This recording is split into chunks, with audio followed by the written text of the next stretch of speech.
Thank you very much. Thank you for the invitation. I wanted to start with these two letters, GS, because actually they define me as a messenger, and I want to get away from the messenger to the message. GS stands for George Soros. But lately, where I work and I live in Budapest, Hungary, it also states in my case as a governor of the Satan. And this is actually the way how an interview that me and a colleague conducted for the basically most popular internet portal, Index Who, in Hungary, labeled the us and say the governors of the Satan have finally spoken when we decided to address and say what we really do, apart from all the allegations. Why I want to mention this? Because actually, as we all know, today messenger is as important as the message. But I really want now, in the next 10 minutes, to focus on the message without thinking what messenger I am. So if you can take that out of your horizon, I think will be useful. And then whoever wants to talk about the Satan, George Soros, Hungary, I'm more than eager to discuss that during the lunch break as well. Knowing a bit about Poland, I could draw some parallels and some differences. But what I want to talk here is basically, first I want to challenge a bit the title and the assumptions in that. I want to talk about three I's, as it stands in English. First one stands for inequality, the second one stands for identity, and the third one stands for innovation. And I would like to sort of sum up in a way of where is civil society in Europe and the democracy story today, and what concretely could be done. So first about the assumptions. The assumptions that democracy was ideal both in East and the West as long as it lasts. I think it's very important that we do not, at least ourselves, assuming that most of you belong to either social democracy or liberal sort of ideological spectrum, we should not perpetuate. I think it's really important, A, not to glorify the democracies as they were and as they are in the Western Europe, and also not to glorify maybe the period where the eastern part of the continent had the institutions that we once called them as the key checks and balances on those in power. Why this is important? It's important because we could also see how those democratic states and governments have made a lot of mistakes. I personally like to take a very simple framework, which is a framework that Peter Meyer, unfortunately the late Peter Meyer from Denmark, used, and that was about the basically democratic governments that have to deliver in two key functions: responsiveness to their citizenry and responsibility towards the institutions, both domestics and international, that actually define their governors. And one of my theses is that actually when we look both East and West inside the European Union, number of governments, especially those that have liberal or social democratic in front of their ideological title or spectrum, have actually prioritized the responsibility part, and they've tried to be actually fit vis-a-vis the rule of law. They've tried also to be responsible vis-a-vis the various international and domestic regulations, conventions and so on. And often they have forgotten the responsiveness part. And I think that's really important to mention. Even on the previous panel, responsiveness to the needs of the citizenry is not exclusive to democracy. It is the key issue of where most of citizens get their legitimacy. We heard it about Putin. Actually, where I live now today, in Budapest, the local government offices are probably much better in dealing the responses to citizens than the public utility companies. Because, Viktor Orban knows that this is a driver for legitimacy. And I think we should not forget about that.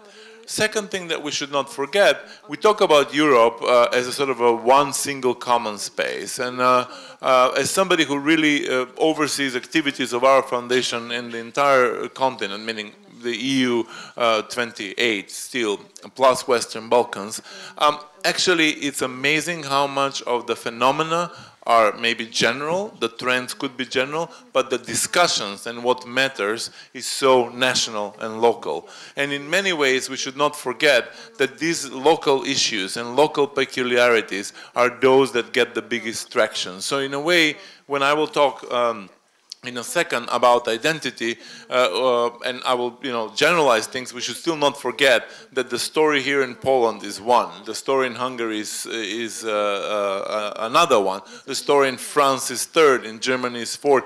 And actually people would like to see that peculiarity, even if one is more on a cynical end, one could quote easily Freud, who once quipped this famous phrase about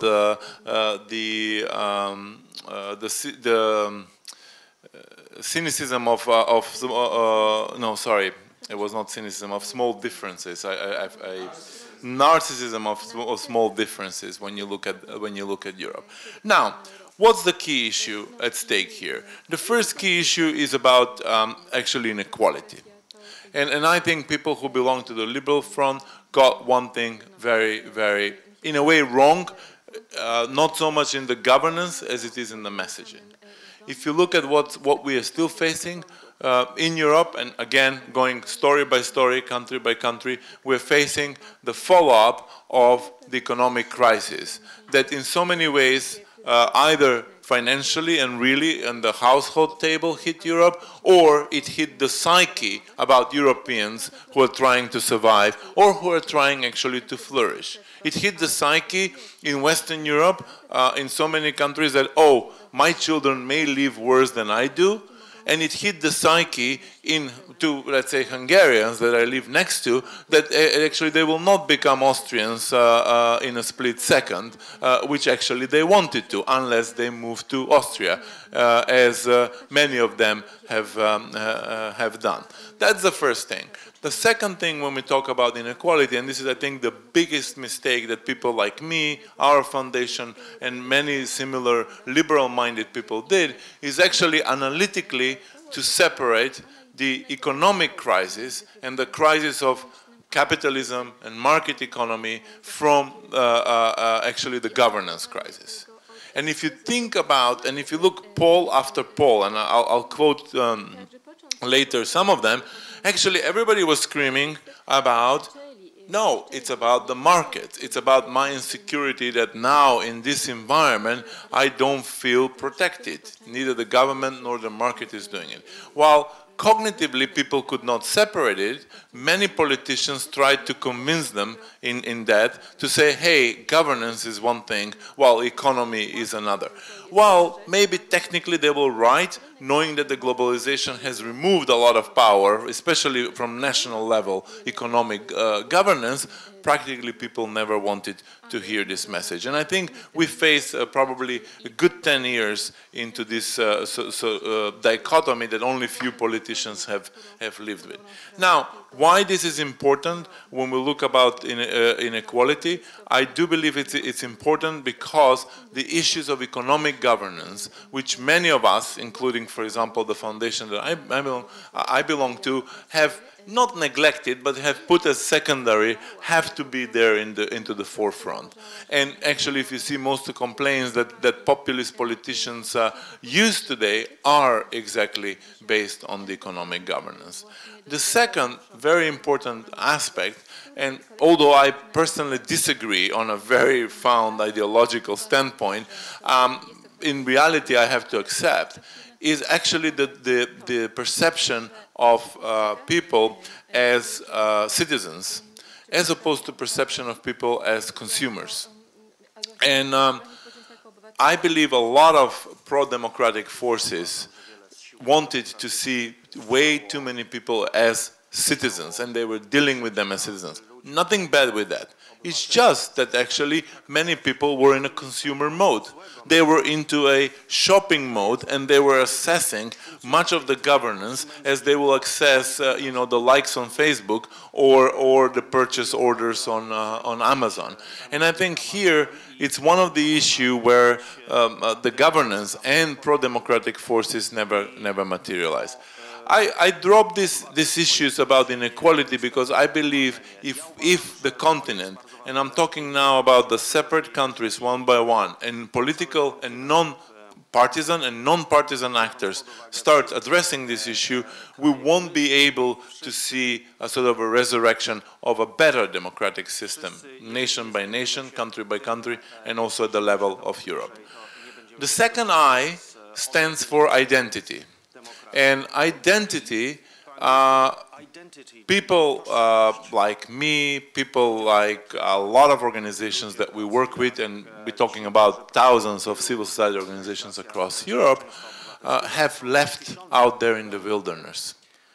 When I talk about identity, first and foremost, I think about nationalism, and second, I thought about secularism. These are only two choices that I make.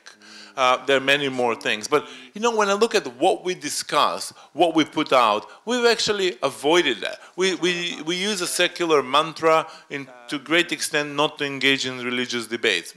Not that that would have been better, but at least we would have been engaged. Now you leave this space.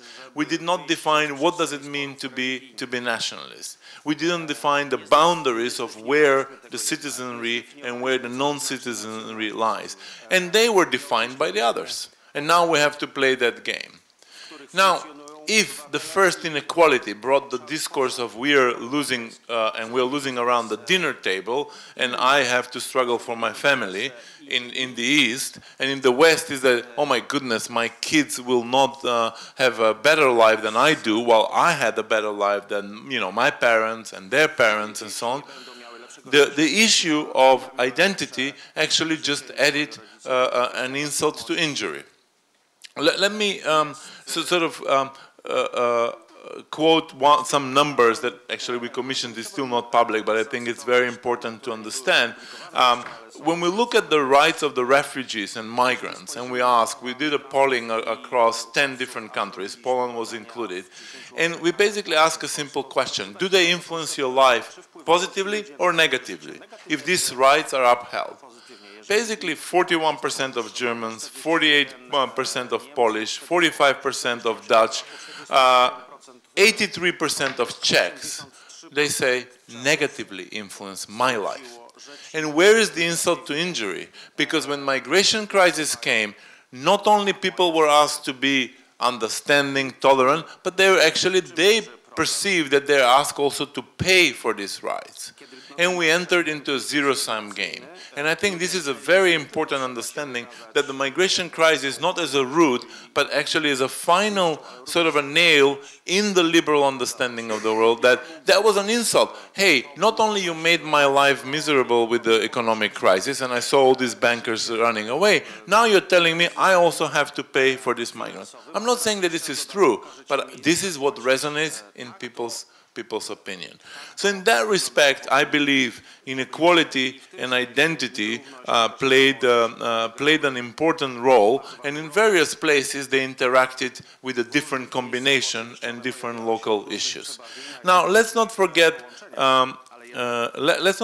actually one interesting aspect that goes under the radar, and that aspect actually applies to economic migrants. I expected very much, you know, within this West and East divide, to see Westerners who are very much in favor of economic migrants and Easterners to oppose it. But actually, I was surprised that both in East and West, more than 50% of people were in favor of economic migrants. And actually, looking at those who directly oppose economic migrants was interesting. For example, you know, in Poland, that's 26%.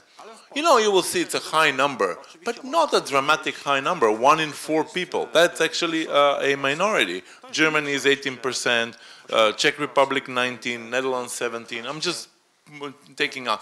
And that's actually a very interesting issue to think of. And when we talk about this, actually very interesting and very practical issue, both in East and the West, as workers are needed. But nobody has capitalized on migration, which is not about refugees, but it's on migration which happens as with immigration, when Polish go to UK, but also as emigration and immigration. And I think this is an unexplored area. Now, let me very briefly mention the innovation. Why I'm mentioning this? I'm mentioning this because you know, I come from the periphery of Europe, and I've always witnessed the Eurocentrism of different sorts. Again, these are localized. But the Eurocentrism of how Europe is great, how Europe historically has to offer most to the globe and so on. And then I look at two separate realities. I ask myself, where is the Amazon of Europe? Not Amazon as the forest and the river, but Amazon as the company. Where is the Google of Europe? Where is the Facebook of Europe? Where is the Twitter of Europe? And then I go on, and actually in most areas, in what is the most vibrant, most profitable industries, where is the mobile phone of Europe? It used to be Nokia, no longer. I do not find any answer. And this is actually something which, again, I link with the two previous issue, is asking actually, where is the innovation in these societies, and actually how much we see our greatness, and to what extent we have to look back and maybe redo something. And that has to do both with inequality in the markets, but also it has to do with identity. The second thing, what I see, and this is in Western Europe, is the innovation which happens in the social domain. We look at France, very controversial these days with the state of urgency and so on. And actually, on one side, you see a glorified picture of France as a sort of a social provider. But if you're a skeptical Easterner, you see just throwing money without addressing the core issues of the French society. You see Netherlands, where it's perfectly normal to say for a school that is a black school in a policy official document. What does it mean, black school? Black school means a school that has a dominant percentage of immigrants or kids from immigrants. Black school, Schwarze. This is what they use, same as Black Pete. And they consider this perfectly normal. And I think that this innovation, both on the markets but also in the social domain, has not happened neither in the West nor in the East. Now, we in the East are more laggards, but it doesn't mean that the West is so innovative and ahead.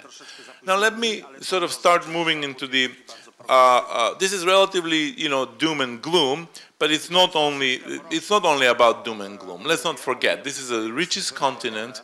The inequality is bad, but it's not as bad as the United States, far away from that. And also, when I say riches, that means richness in terms of money, cash, it's richness in terms of people, as in educated people, and richness in terms of existing infrastructure. So many other places in the world cannot. My line of work, and what I spend most of my time, is looking at the civil society. And basically, I noticed two very important trends. One is that civil society is not perceived to have a negative role. And I can quote you numbers now, but again, we're talking from 15% to 10% of people who actively think that civil society in some conspiratorial mind frame. Everybody else think in a relatively positive mind frame. But then, when I ask what civil society does, and let me use a data on Hungary, which I know best, actually, only 18% of people are involved with civil society in some sort, 11 of them giving money. And when asked what civil society should do, it's healthcare, cost of living, and so on. So social and economic issues. I compare that with what civil society does, everything but. Because they deal with human rights, they deal with equality, all of these topics which I would sign with left and right hand, but obviously all of this in unsync. And the last thing, what the civil society, where it really has to think very deeply, is the very fundamental issue of democratic setup and human rights. We, including our foundation and the organizations that we support, have been working on a very simple premise, and read the Universal Declaration of Human Rights, read the European Convention on Human Rights. And that premise is that when the rights of the most vulnerable are protected, everybody in the society will be protected. Nice, noble goal, just with no passage among general population. And again, let me just pepper it with numbers. You know, 73% of Germans say, no special programs for minorities. Human rights are an issue for all of us, and they should be addressed with general programs. Same like 56% of Polish, 75% of Czechs. So if we put this issue outside, we are immediately an opposition to what is a popular consensus. I'm not saying that we should be listening and doing everything what the popular sentiment is, but this immediately puts us in a position to be a sort of an opposition from the get-go, and I think that's not politically savvy. So, what to do? First of all, listen, but listen without talking, and go to the local places. I know that Poland is better than this. Where I live in Hungary, it's miserable. Listening into places between 20,000 and 100,000 citizens by the civil society groups, frankly, even by opposition politicians, is miserable. But also when you look in other places throughout the continent, not much listening has taken place. Second, and I have to make a dramatic thing, this is a wallet, and I ask all the liberals to take a wallet and start paying.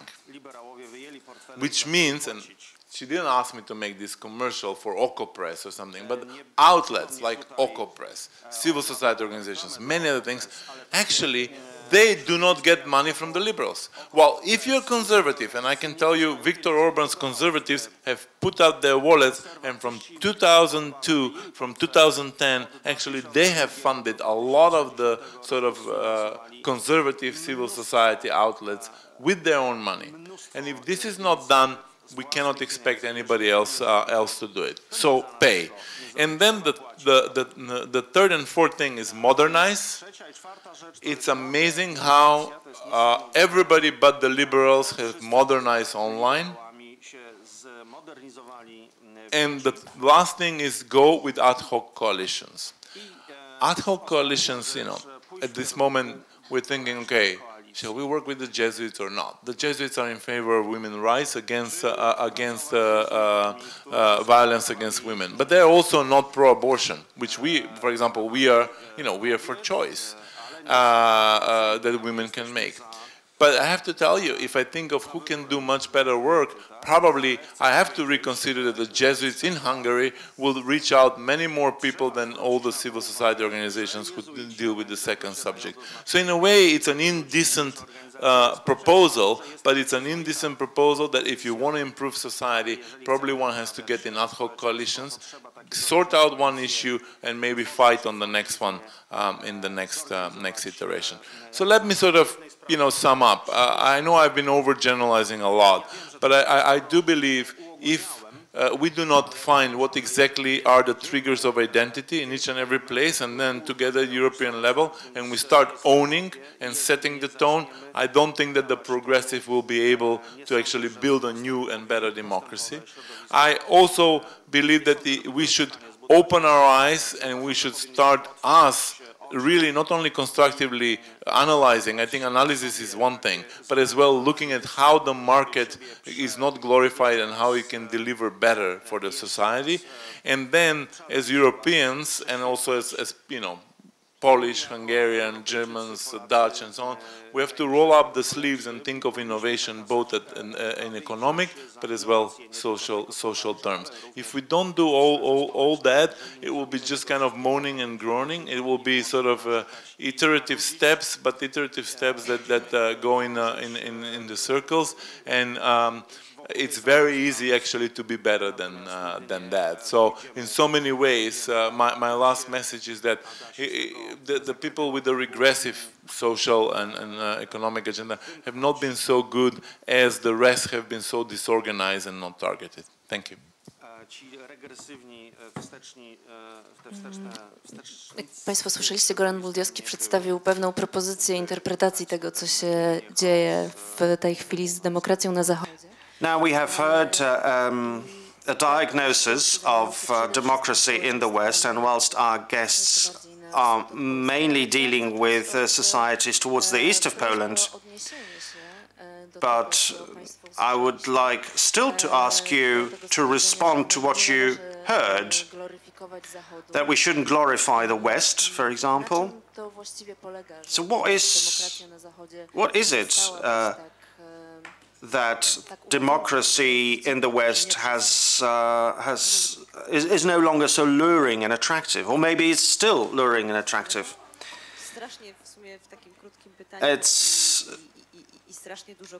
It's a horribly packed question in such a horribly short time, because there's one issue of what is the West and what is the East, where are the shifts, and why do we use the two categories in the first place?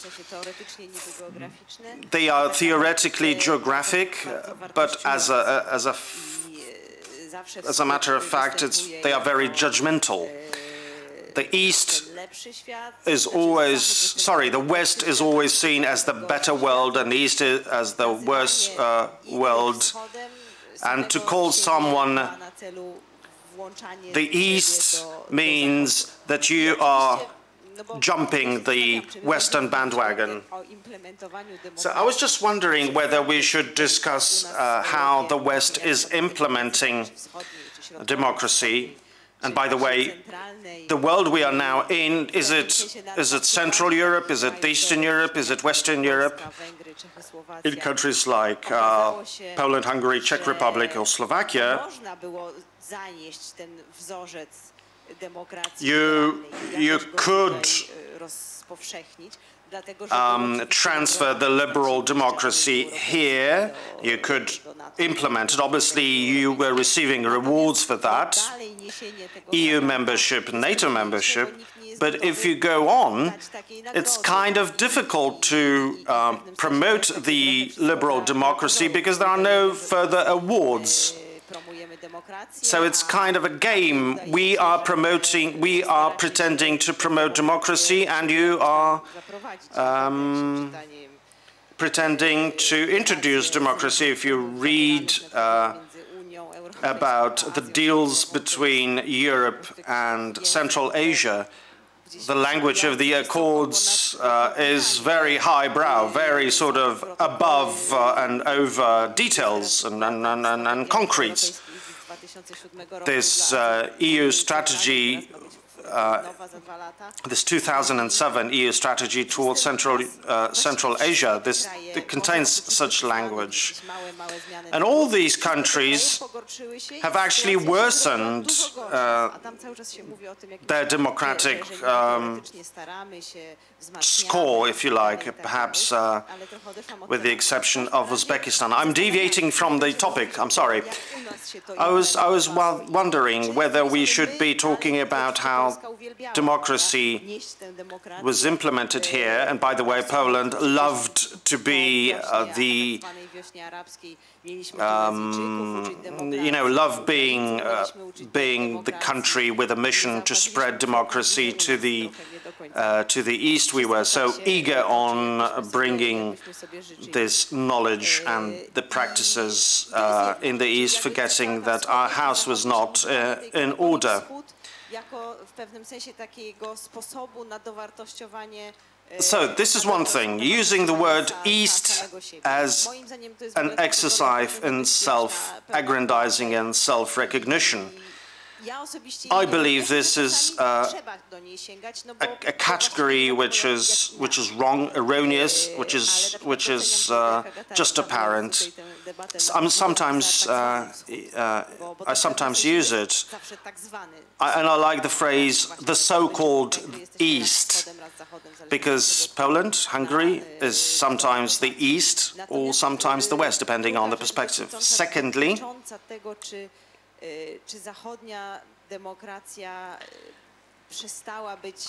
is Western democracy no longer attractive?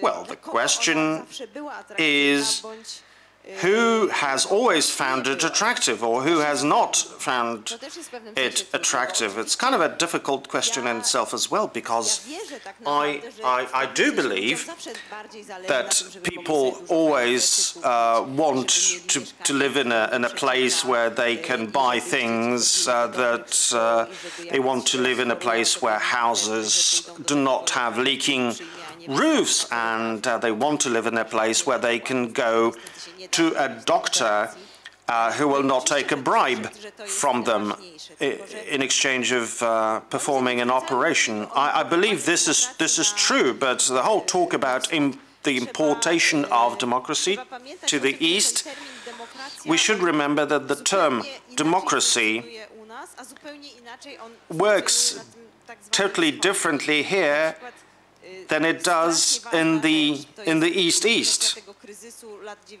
And the crisis of the 90s in the post-Soviet area and the Lichy Dziewiętnasty times, but also Russia building up democracy. You know, this is the worst period in the life of the people who you know, were born recently, because those who remember the Stalinist purges and the Second World War do not live anymore. So for the contemporary people, it was the democracy building period that was the worst. This is people talk about democracy or demokracja, which means, you know, shit democracy, you know, things like that. And I suppose if I were to respond, I like the first point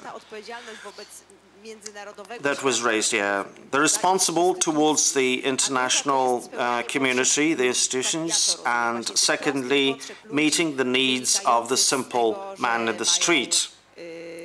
Simple people. You know, they want to be consumers, they want to feel safe, they want to be listened to. I suppose the key issue, and this is my belief, that the lack of liberal democracy means that all these basic needs are not met successfully. Now, the story about Putin being so grateful for Russia, but democracy is faulty. This is wrong, because if you look at prices of things and, you know, goods and services in Russia, 50%, 30% of the prices is the cost of corruption. Nothing functions properly in Central Asia, for example. There's no national health service. There's total corruption in education. On the roads, you know, the traffic police is corrupt.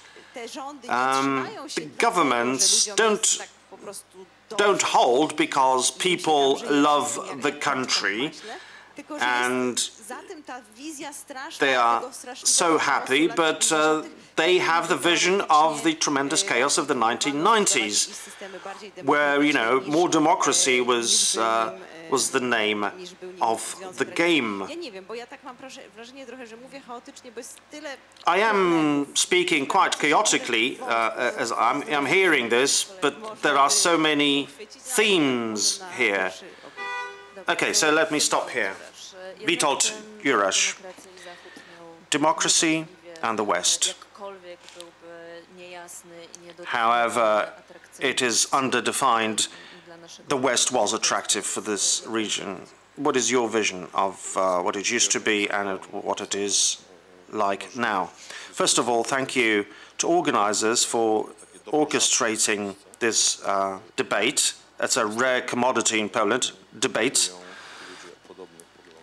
People often debate whenever they have similar views. Translation device, but I'll speak Polish because it's a democratic rule. The majority prefer Polish. Jeśli można króciutko, bo ja chciałem się skupić. Aha, tylko mam prośbę jedną, jeśli można, bo troszeczkę chłodno się zrobiło, jeśli można. It's kind of cold, by the way. Can I, before we continue, can I ask for some heating? Thank you. Speaking of crisis of democracy in the West, I don't really share your opinion about the crisis. I think people had a crisis of democracy whenever they got IMF, whenever they voted whatever party, for whatever party, but then it was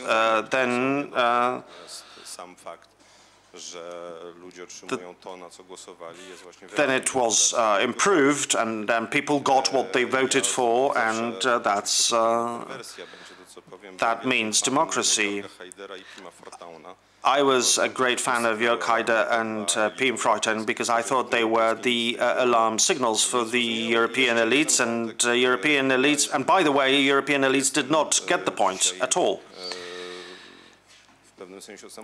Today I am a bit alienated because I am associated with the right-wing side of debate, and let me assure you that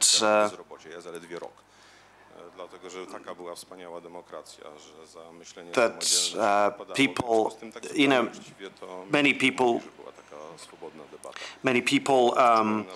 were unemployed if they had views like myself. So free thinking wasn't really that much valued under the previous democracy. Anyway, East matters. Let me emphasize that I'll be mainly speaking from the Polish point of view. I believe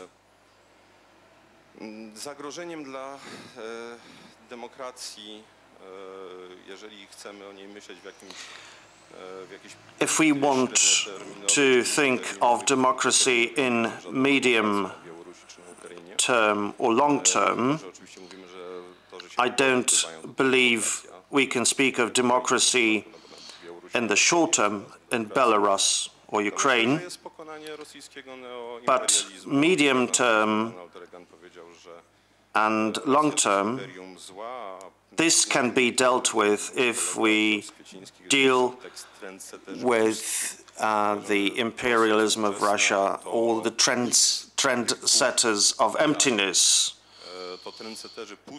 They are trendsetters and the evil empire. In order to overcome these phenomena, or these qualities, we must ensure that countries of Europe do not fall in the hands of Mother Russia.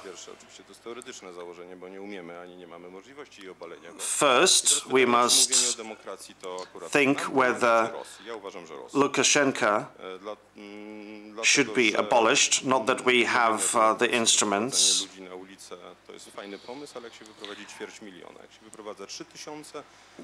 When we discuss democracy, is it good that we focus on democracy so much? Is it good for us or is it good for Russia? I claim it's good for Russia. If you bring out 3,000 people to the streets, it's bad for democracy. If you bring 750,000, now you're talking. And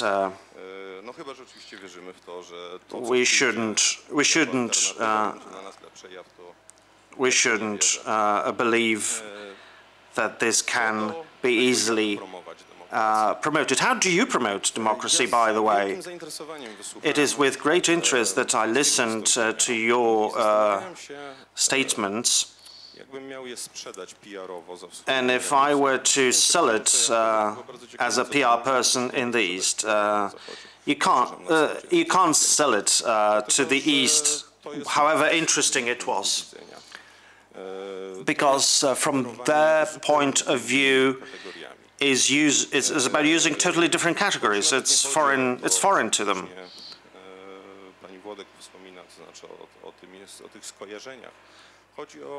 And it's not about associations, it's about the language. You are using the Western language. Fortunately, I did not see political correctness because that would make my job easier. Political correctness, what, for example? All this EU grant talk, which is totally alien in the East. Political correctness is totally contrary to the psychological reflex of actually making sure that I speak whatever I want, unrestrained. Political correctness in Poland is the sign of liberalism and progressiveness. There in the East, that means suffocating and repressing freedom. So it's against the spirit of freedom, because the spirit of freedom is expressed so differently there. NGOs that are in the job of promoting democracy, I thought they were reaching out to urban intellectuals, a very small group that has no power in the East.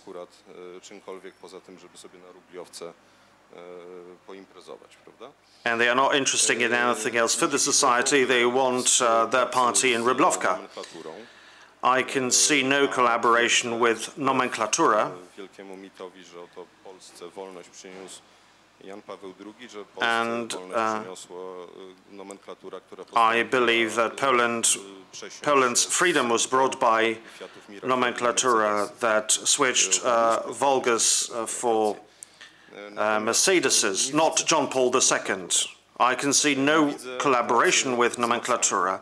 I see no collaboration with the masses, with simple people.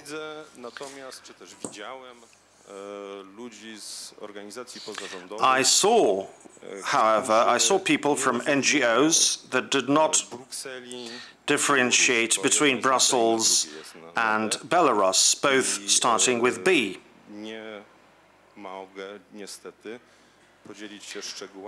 I cannot share details, but I had to help NGO activists out of prisons because they were not aware that to meet an opposition leader may also mean to meet a KGB agent. They didn't actually think it was possible. They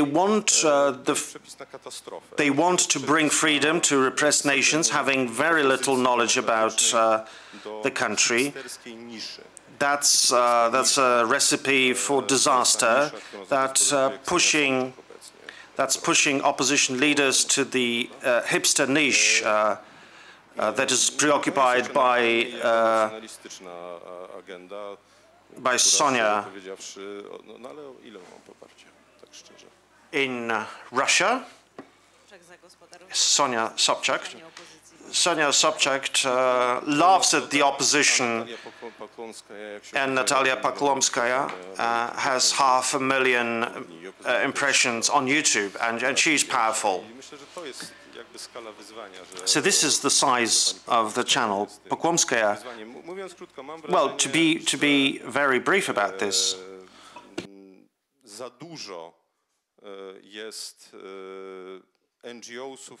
there are too many NGOs, and I'm not even discussing Western governments' actions because they were so wrong. Let me share an anecdote, a short anecdote. Yes, I was supposed to review a number of grants once, and one of the grants was for a citizens' network to be created in Vitebsk in Belarus, and the project was, well, you have 2 dogs, I have 2 dogs, we live next to each other in the same community, and this program will create a network whereby I will walk your dogs and you will walk my dog, and this is how we create a network leading to the abolition of Lukashenko one day. So I said it's total bullshit in my review. But the NGOs that thought of this project and designed the project had a mother, and the mother was a very important MP in the Polish Parliament. The grant passed, and we spent 600,000 zlotys, and it's one of thousands of projects. This is how you promote democracy in the East. So good luck. All right, let me ask Goran to respond this.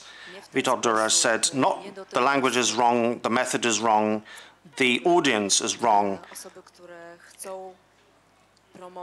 If you want to promote democracy in the East, you should be working with nomenclatura, you should be working with those who should be the right audience. What do you say?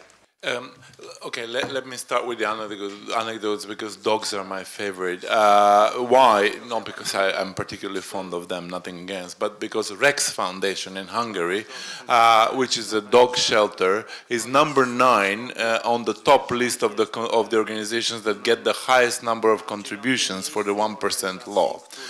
Just to put things in comparison, Atlazo, which is the biggest sort of transparency portal, can never make it into the top 50. So when they get top 70, that's like an amazing achievement. So this is not to say that I like the project that you said, but I think it's important, you know, to see what also matters to people and why.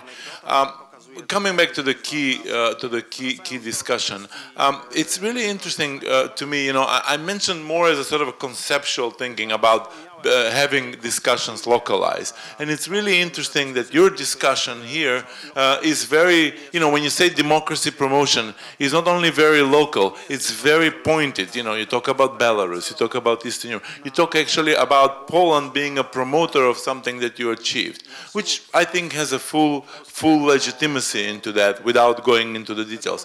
But frankly, when I look at that, and I really try to avoid to enter into the cottage industry of democracy promotion, I think these two words should never be put together. The first thing what I ask is actually in the society where I live, what does that mean for me? And even on the verge of sounding populist, you know, can I spread it on a loaf of bread?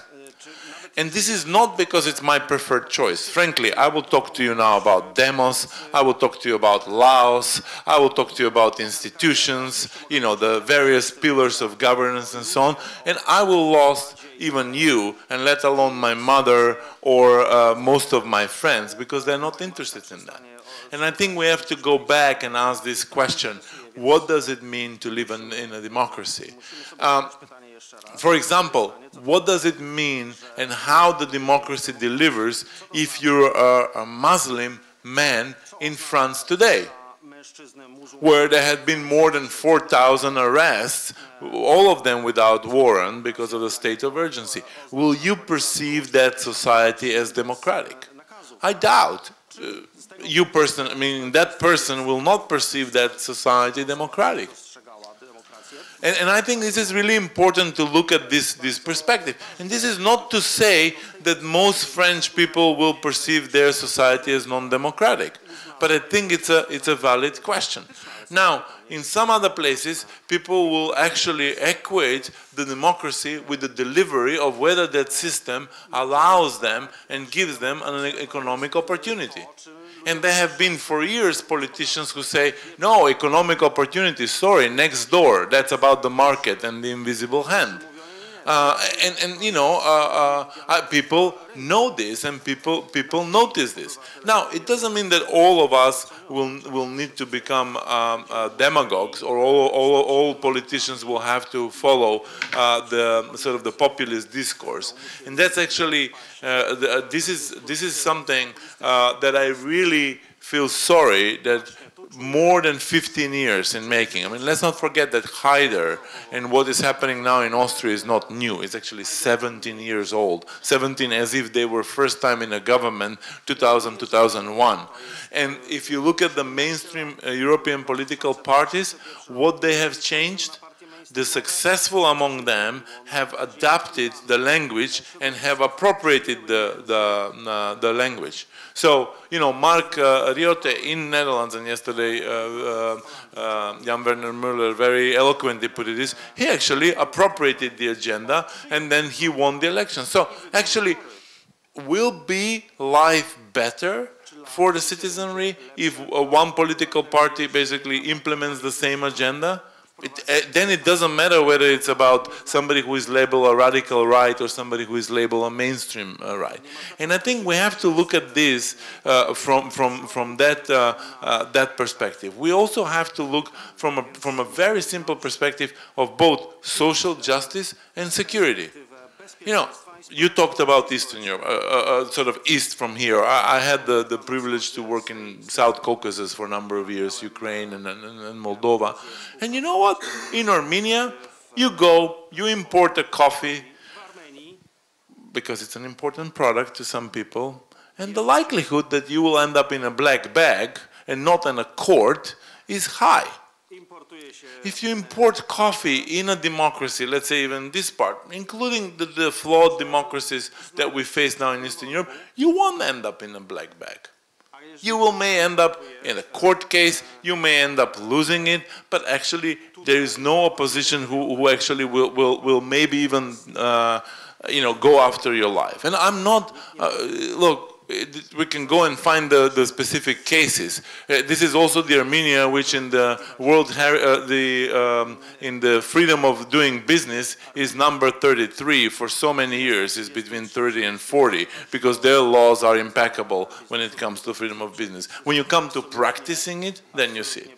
Now, let me say one thing, and then I'll stop to have basically space for more questions. I believe that a lot of people have turned a blind eye on the economy. We've only focused on the political parties, and we focus only on political actors and the political governance. We have not looked at the economic governance. We have not looked also at the role of, for example, all the investors. I live in a country where 27% of the workforce is actually working for companies which are foreign-owned. If we were talking about the Poland, the same percentage is around 24–25%. So dominant foreign ownership.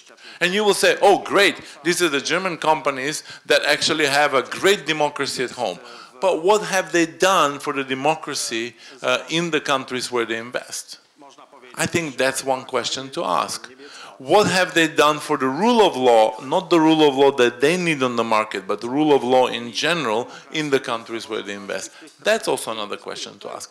I believe we let go a lot of important aspects of society and daily life to go unchecked, and we focused only on the political domain, as we have all analytically acknowledged that that political domain has shrank and number of policies cannot be changed.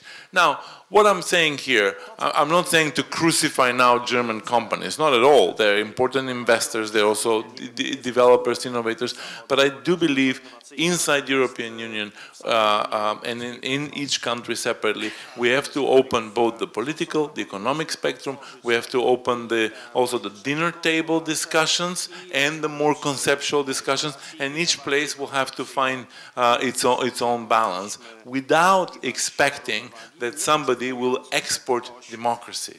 You cannot import or export democracy. You have to grow it at home.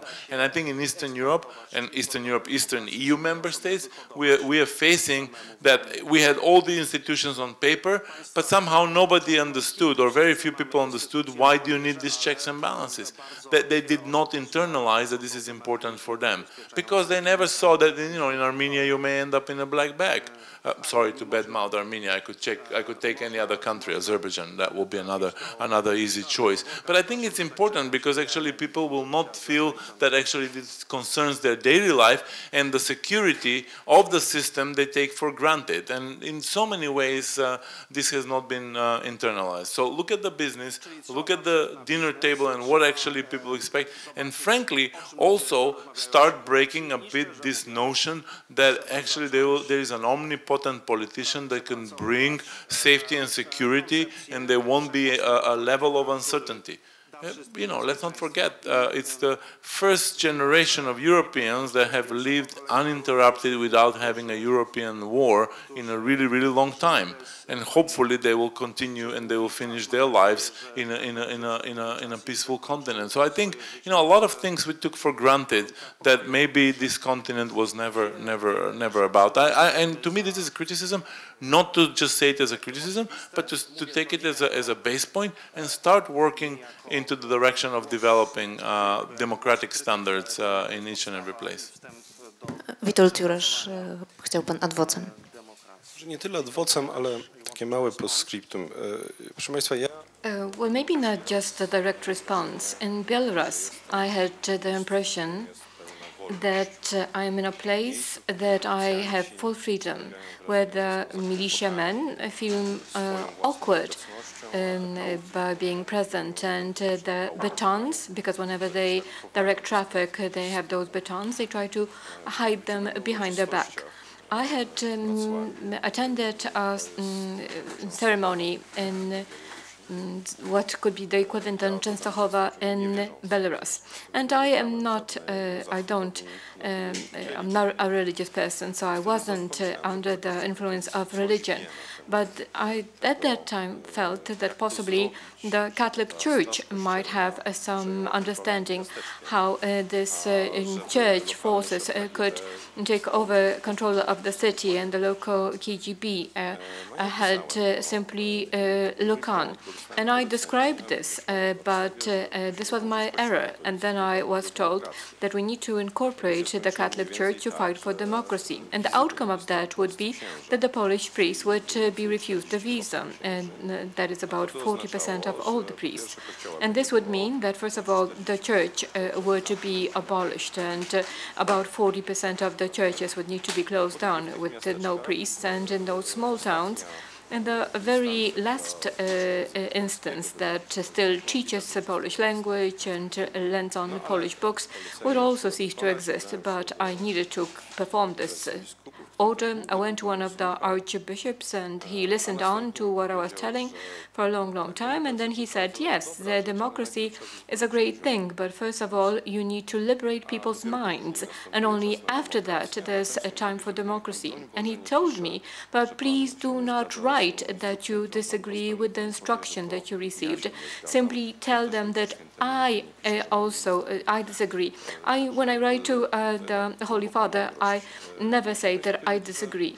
So this is wisdom, and that was a source of inspiration. And I feel that the Catholic Church, and I do, of course, we, to the Polish perspective, tend to view the Church in a way that if most of you in this room are more looking toward the left, if I can say this, you might be critical of the church. But do believe me that the Catholic Church beyond the eastern border is quite a different institution. It's the oasis of freedom.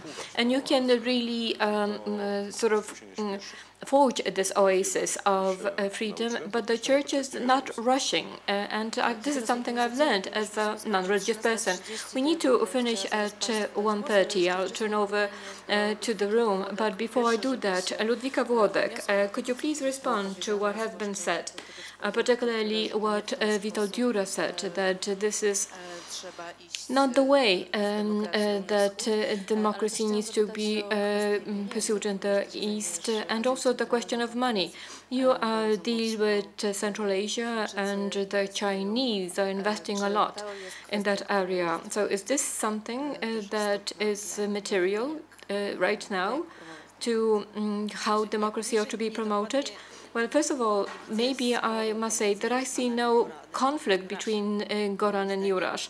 I believe that while Witold places himself in opposition, it's sort of pointless. It doesn't make sense, because from what your introductory remarks, I came to understand that it's an expiation, a sort of a saying what errors we've made in the past and what type of human needs we failed to recognize and respond, and to paraphrase the Polish debate, where we were silly and blind, and how differently one needs to address this. So that's why, and I'm really, at least, let me quote an anecdote. Everybody's speaking about using anecdotes. I remember a discourse, a panel debate, actually, with a women activist from Afghanistan. And there was a girl there, an Afghan woman who's partly living in the US, but spends a lot of time in Afghanistan. And there was this one professional human rights activist from Afghanistan. They has an organization that lives from grants that they receive. And I was moderating. I asked them what needs to be done. how should one try to help the women in Afghanistan? And the guy spoke for 10 minutes, saying that you need to raise awareness, that you need to travel to the provinces to tell how important girls are, what is the role of women in society, and so on and so forth. And the girl said, okay, fine, but you need to give these women specific knowledge. Apart from the fact that 80% of Afghan women in some provinces are illiterate, and possibly instead of telling all these soft things, simply teach them how to use a computer or give them some tangible skills. The fact that Witold was sort of automatically contrary to what you said didn't make sense to me, because maybe it was a question of emotions, but but apart from this theatrical perception of our discussion, possibly maybe we should also try to draw some common conclusions.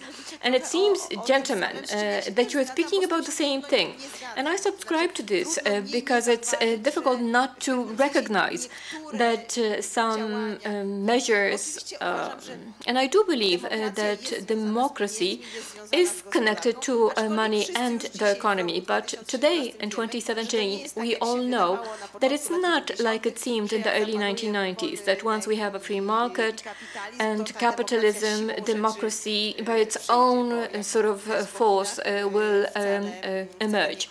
You can look at China and we see that this is not necessarily the case. But it is also true that people, first of all, think about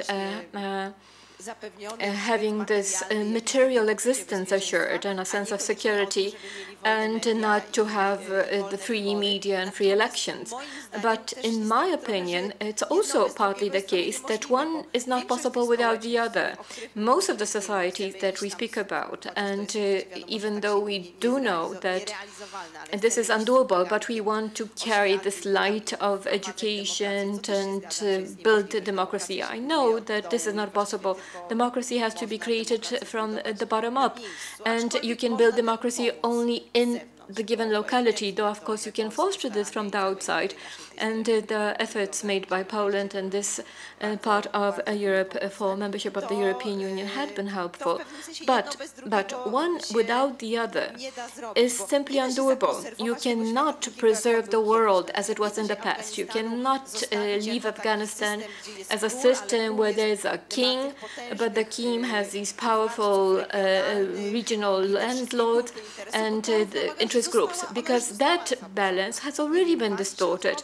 In Central Asia, that order has also been changed, and today you cannot rebuild those societies with all those material functions that the state needs to perform for this population, for its society, without democracy.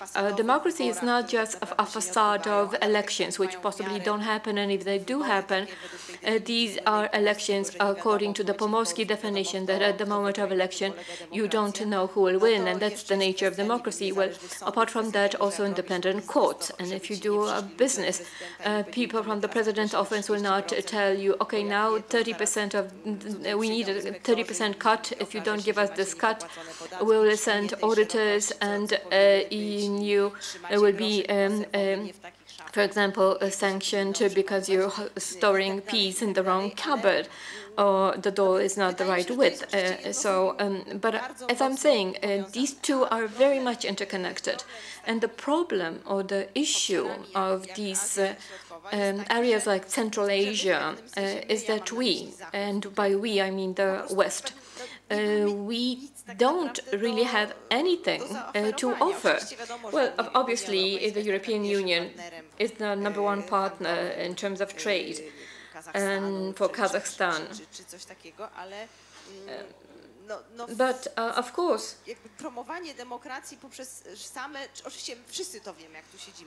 as we sit here, we know very well that all those institutions that were to build our civil society and democracy were promoting jobs.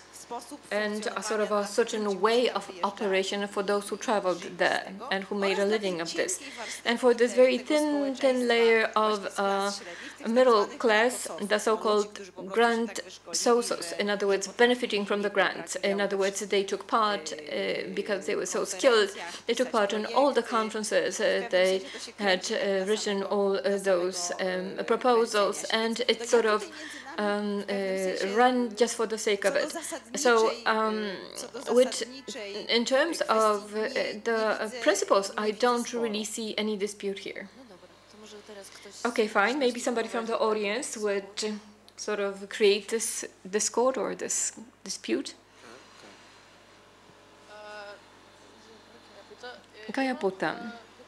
My question goes to all whoever wishes to answer, and also an anecdote, since everybody is referring to anecdotes. So I'd like to go back to this topic of ineffective distribution of carrying the light of education in Georgia. And I remember this sort of a situation where I lived in Georgia, and two volunteers, two Germans from EDS, from the European Volunteer Service, in a vacant hippodrome, wanted to create this alternative Center for Culture, a semi-squat. And the inauguration of this project was that the group of Georgians who were the Tbilisi hipsters. She broadcast a film on squats. And one of the girls, a teenager, asked a very naive, but I think to the point question after seeing this film. And she said, okay, a moment ago, you came here and you tell us we are to respect the police and respect the system, respect state institutions. And now you're coming that we're to rebel, that we're to live in a squat and fuck the police, to be blunt. And so apart from all those issues, whether this is colonial thinking, whether this is effective, as Ludwika aspect or Jurasz, so I simply wonder, is it possible to transpose the European culture with all its paradoxes? In other words, we have the rule of law. When we think about Western democracy, the rule of law is a negotiable state, first of all, by the resistance, the grassroots resistance, and hypocrisy of the people in power, where laws can be bent if this becomes necessary. The boundaries of resistance and hypocrisy are always set by those who are the dominant forces in Europe, the dominant political forces in Europe at the time. So it's a system that is continually updated and requires the hypocrisy and requires the resistance. But in a way, is it possible to have this dynamic system in any way transposed to another country? Maybe that's the nature of the problem, that we pretend that democracy is something clearly set out, and we follow a very strong identity and clearly set out rules. But I think that the key foundation for the functioning of democracy is this, these sort of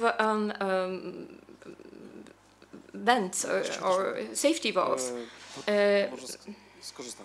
If I could use my opportunity to ask a question. Well, Andrzejowski had a grant to distribute culture, and the others had a grant to distribute counter-culture, and which are both part and parcel of a Western democracy. Maybe they didn't know that these were two organizations working under two different grants. But first of all, let me ask a question. I think the dispute, or at least the way I see it, was about the role of business and the nomenclature. The question was, what did the business investing in those countries do for democracy? On the other hand, from Jurasz, I hear that there's no cooperation with the nomenclatura. And in the 1980s in Poland, this acceptance of or the new aspirations of people in the nomenklatura to dismantle the system, but in Poland, eventually after '89, democracy, better or worse, was installed. But in the other countries, it sort of weakened, and so the West was also willing to absorb us. Or support us. So when we translate this to Belarus, I can imagine the first stage, that the nomenklatura in Belarus. I've traveled to Minsk just once. I don't know what they drive. Possibly not the Mirafiori Fiat. But anyway, with respect to the first stage, it's imaginable that they really would wish some system reform, particularly the business system reform.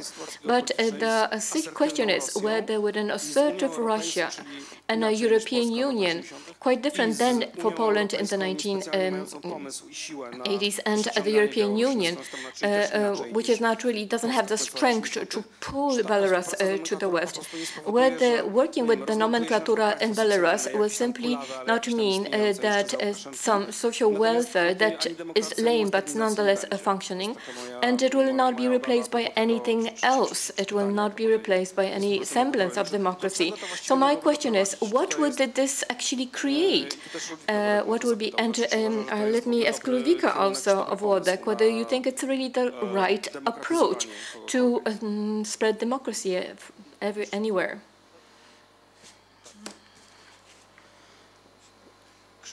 Krzysztof Sznurowski. Well, let me ask a question of Goran. He spoke a lot about the open society and your activities. I would like to ask whether your organization has taken on board any efforts, measures, which are social and which try to change the situation in the UK. If a thief from Russia who had really stolen a lot of public money and then escaped to the UK, and he's never extradited, even though there is application for extradition. So what is the secret that all the Russian oligarchs who in the 1990s stole from the system are now doing very well in the UK? Are you protesting against this? Are you organizing rallies in front of the British Parliament to launch some new legal procedures?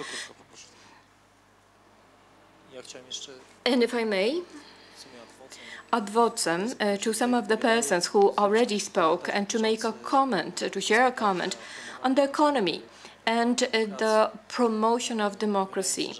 It seems that economy does matter. For a number of years, I have been cooperating with an institution which is considered to be the development finance institutions. We have invested a couple of million of euros, a number of Central and Eastern Europe and in the post-Soviet countries. And you can speak about cooperating with the oligarchs and the structural projects, but I was working with a different sector. Oftentimes small projects, investing in small companies, sometimes in distant locations, even in rural areas. And this form of economic cooperation, investments of this type, really are very important. And I'm speaking here not only about democracy, but if the people do not have a full plate on the table, democracy is slightly higher in the so-called triangle of needs of Maslow. So the importance for the local communities was that people had the assurance that their wages would be paid out and that they would not be cheated or that the wages will be withheld as it happened in the past. They knew that they would have their cafeteria, that they have their holidays and the basic social rights assured. In other words, sometimes in a lofty way called the corporate social responsibility. In other words, I do believe that this is all meaningful, and I could use many, many examples, specific, anecdotal examples, so we don't have the time for that, where I could actually speak about how important these measures are. And I do realize that it's a drop in the sea of needs, but on the other hand, it's the drop that will draw the stone, the rock. Kto z Państwa? So, who would like to respond? Goran? Okay, let's do first with a question on sort of Russia and oligarchs in the United Kingdom.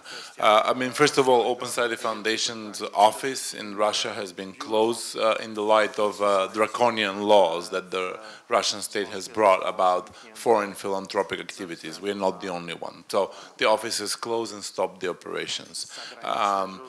Then the second issue is about the United Kingdom. We do not have activities directly aimed at the Russian oligarchs, because if we talk about the affairs in the United Kingdom, we see actually other issues which are more important.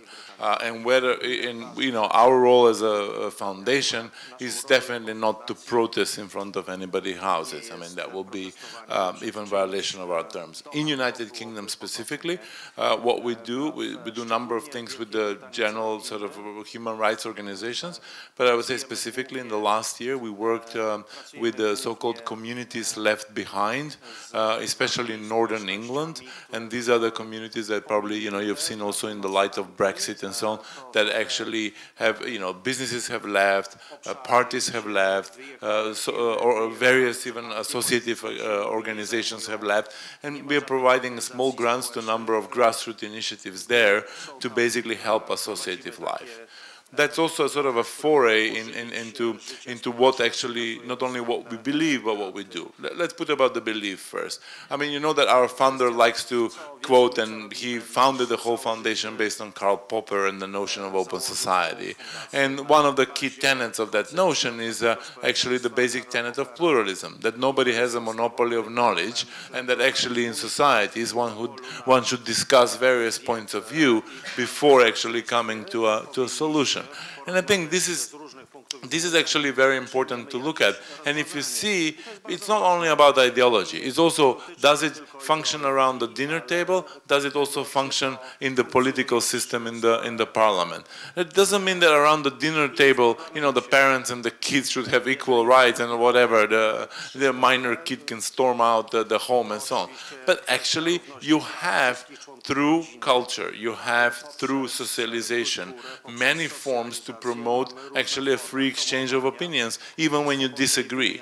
And I think that's important. And actually, if I try to single out my biggest worry at the continent today, is actually the inability to talk between positions and inability to talk between solutions for specific problems, and mainly talking between individuals and messengers. And sort of, you're a messenger of point A, I'm not going to talk to you, or even I will shut down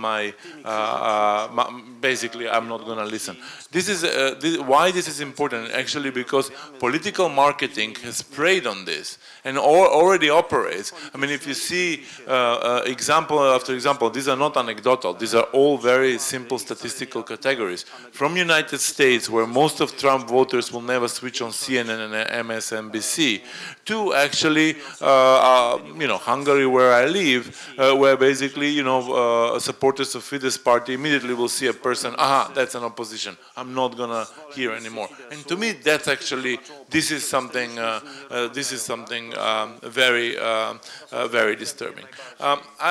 Two very brief points. One about the Russia in European Union. Now, there is a lot of geopolitics here, and I put that aside. Aside in a way that I could discuss, but that's not the key of my point. When we go country by country, and when you see, actually first you see a weakness of the very democratic setup, and then you see Russians mingling with that. At the beginning, actually, there is some legitimate, or at least half-legitimate, complaint about what's happening in that society, and then you see that weakness of that society being used, in this case, by an actor. And I don't need to tell you that. Go on Sputnik, go on Russia Today. Actually, you will see a narrative that looks very credible. If you're not a political scientist, and when you see the Russia Today people in suits, and when you see the CNN or Euronews, you will not make a big distinction. But what you will see is actually a systematic exploration of these weaknesses. And to me, actually, I'm much more worried of why those weaknesses are not addressed at home than the Russian interference. Often we are much easier, or it's much easier to us to find a scapegoat. And I think to some extent this serves the purpose. Last, I mentioned about the pluralism, and I very firmly believe that pluralism is something which a person experiences in life.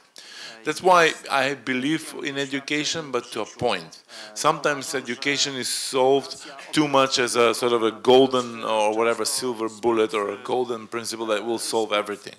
Like, you know, you could be educated in the Balkans, for example, about what honesty means. And then you're thrown in the job market where if you're, you know, you see that everybody gets the job because of their connections, people earn money because of shady deals, you know, immediately your education will be undone. So it's a bit about also doing the changes in the very environment where people operate. And I think in that respect it's important. And also the second thing is education, again, with the pluralism in it. So I don't see any problem if there are actually parallel messages. Same as there is no one German. Actually, if you go in Germany, people will so much differentiate between themselves on political views, on the way how they see education. If you come here in Poland, we can talk for days and weeks about how many different Polish people are there. And I think it's, you know, this is important. So for me, also education is provided in plural. And should be where there is a message of pluralism, something that actually I don't see happening. And again, I mean, I'm very worried because I've seen interventions into education, especially in the domain of history, you know, basically inventing the history. I've seen also in the way of some basic values as well in the education system that not only do not prepare the citizens for basically responsibility, but on the contrary, they prepare for further civil wars, be that verbal or literal. To jeszcze krótko Ludwika, Włodek.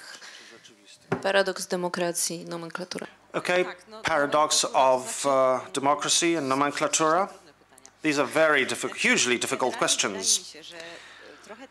Generally, I believe that in undemocratic systems, post-Soviet countries,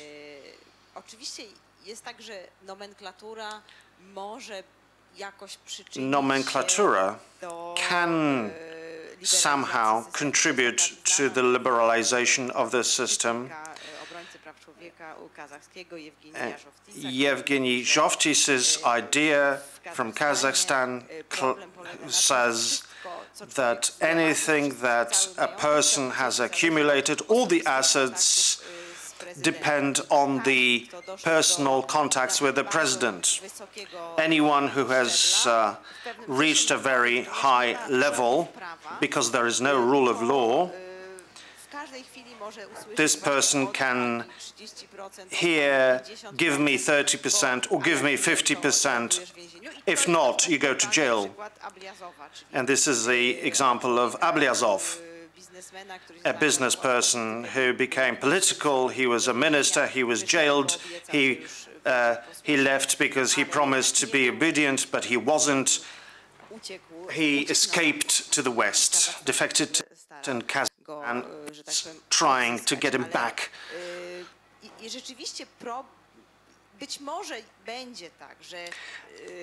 And maybe what will happen is the nomenclature, which will have obtained a certain level of affluence, will actually want the rule of law.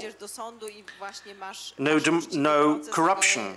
They will want a fair trial rather than a black bag.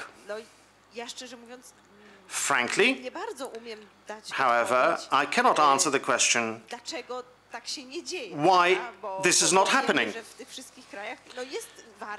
We all know that there is a group of affluent people in all these countries. They have things, if you like, but still they can lose everything if they argue with the president. Maybe the fortune of Ukraine lies in the fact that there are so many of them and there are coalitions of oligarchs, and not everyone depends on just one person. But, of course, working with nomenklatura, that must not be the only thing. This is one of many ways of affecting, influencing the situation. But we don't know what democracy is all about. We're not fully sure. Well, this is a crucial problem, but again, we should look at the linkage between the economy and values such as pluralism or the rule of law. The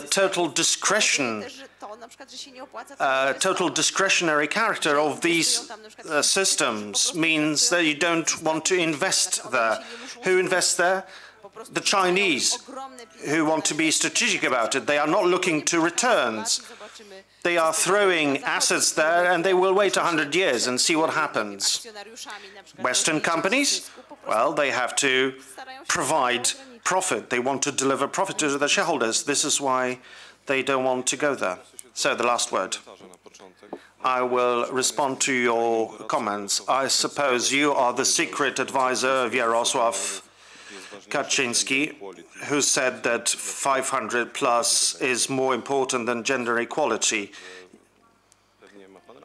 And you're probably right, I suppose. And I don't even suppose, I am sure.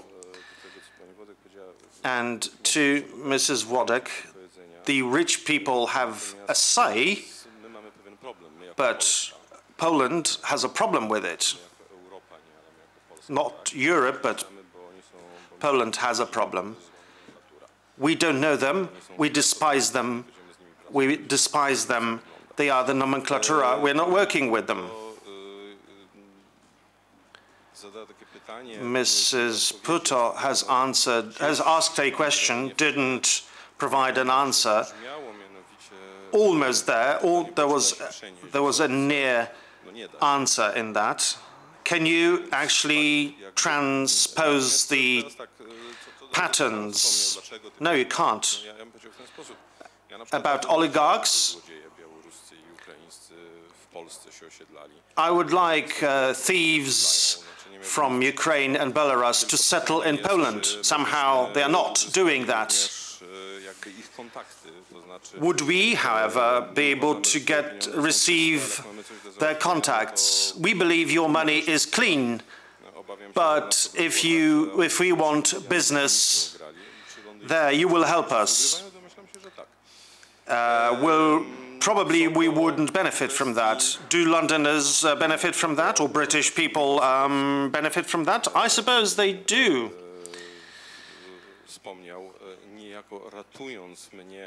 And Mr. Sutowski said something, saving me that I was portraying that I was relying on facts. I have a daughter, an 8-year-old daughter. She can cross the street very well, but I will pick her up from school today because I believe that she must be taken care of. I cherish her. And oligarchs are they are the same to their children. They lived through the poor 90s. They want their children to be protected, and they want the system to become a little bit more civilized. Because it's great to earn money in the East, but have a pension in the West, and education. Look at the kids, where the kids get education in the West. You spoke about corruption and 30 or 40%, maybe 70%. If it's above 50%, the economy is standing still under Russia wins. If it's 30%, Russia wins anyway. If we are 10%, we can gain an upper hand. But I don't believe we have no corruption. So should we fight for 0%? Should we go for Sweden or Finland?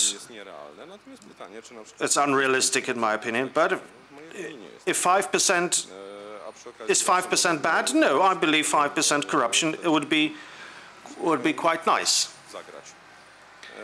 And we can have an upper hand as well. So the corruption scale matters. One word about corruption. I could never understand why we fight against corruption in Russia, because I always thought that a high level of corruption, above a certain threshold, weakens the country. So why should we fight corruption? We should fight corruption where we would benefit from it. We would actually enjoy more corruption in Russia, wouldn't we? Okay, so this is where we put a stop